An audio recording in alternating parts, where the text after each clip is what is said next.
అఖిల్ పరుగు తీసుకుంటూ వస్తుండగా వారి తెలుగు టీచరైన సుమంత్కి గుద్దుకున్నాడు. ఏమైంది అఖిల్? ఎందుకు పరుగు తీస్తున్నావు? అని సుమంత్ అడిగాడు.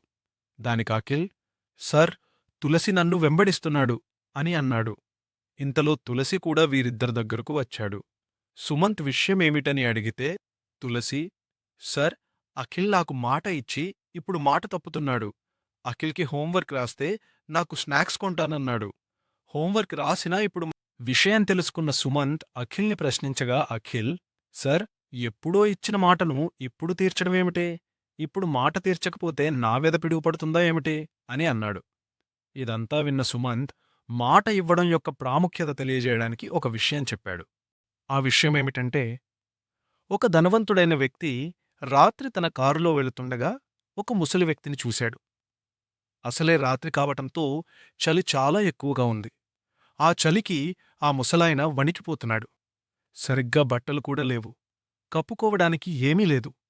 ఆ చలికి ముసలాయన చాలా ఇబ్బంది పడుతున్నాడు.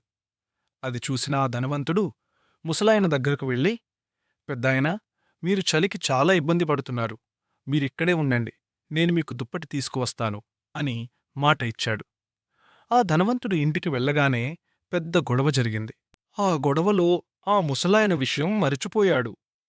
ఉదయం లేచిన తర్వాత అతనికి ఆ ముసలాయన గుర్తుకు వచ్చింది.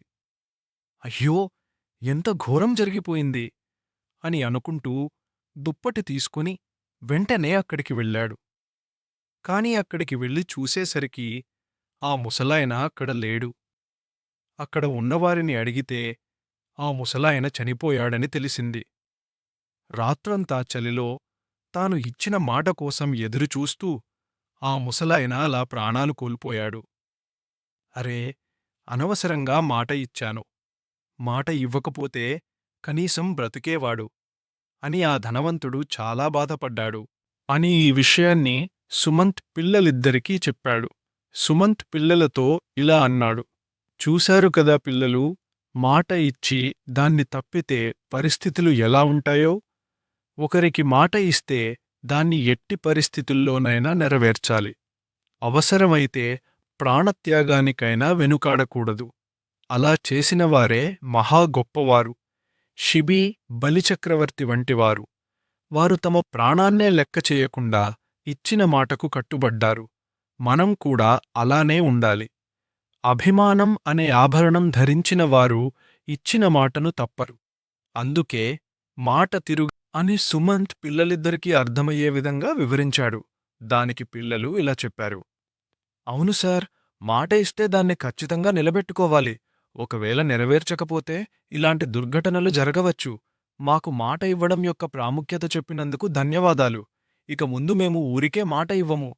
ఒకవేళ మాట ఇస్తే దాన్ని ఖచ్చితంగా నిలబెట్టుకుంటాము అని ఇద్దరూ చెప్పారు.